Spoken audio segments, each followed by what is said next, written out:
আসসালামু আলাইকুম। শবে বরাতের রাতে আমরা ইতোমধ্যেই পৌঁছে গিয়েছি। আপনি কি জানেন কারা এই শবে বরাতের মতো একটি গুরুত্বপূর্ণ দিনেও ক্ষমা পাবে না? এই হাদিসটি শুনলেই আপনি বুঝতে পারবেন যে কারা আসলে ক্ষমা পাওয়ার অযোগ্য এই শবে বরাতের মতো একটি গুরুত্বপূর্ণ দিনেও।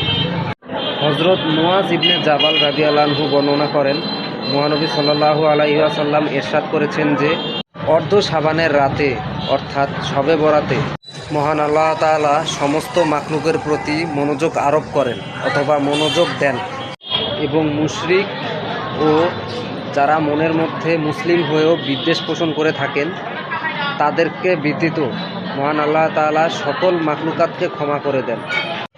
এই হাদিস দ্বারা আমরা এটাই বুঝতে পারি যে মহান আল্লাহ তাআলা মুশরিক অর্থাৎ যারা দেবদেবীর পূজা করে তাদেরকে খোদা মানে নাউযুবিল্লাহ তারা ব্যতীত এবং যারা মুসলিম হয়েও নিজের মনে অন্য ভাই বা বোনদের প্রতি বিদ্বেষ পোষণ করে থাকেন কোনো কারণে, তাদেরকে মহান আল্লাহ তাআলা ক্ষমা করবেন না এই শবে বরাতের মতো গুরুত্বপূর্ণ একটি রাতেও। তাই যদি আপনার কারোর সাথে মনোমালিন্য হয়ে থাকে তাদেরকে নিজের মন থেকে ক্ষমা করে দেন যদি মহান আল্লাহ তাআলার কাছে আপনি ক্ষমা পেতে চান। আসসালামু আলাইকুম ওয়া রাহমাতুল্লাহি ওয়া বারাকাতুহু। ভালো থাকবেন সবাই।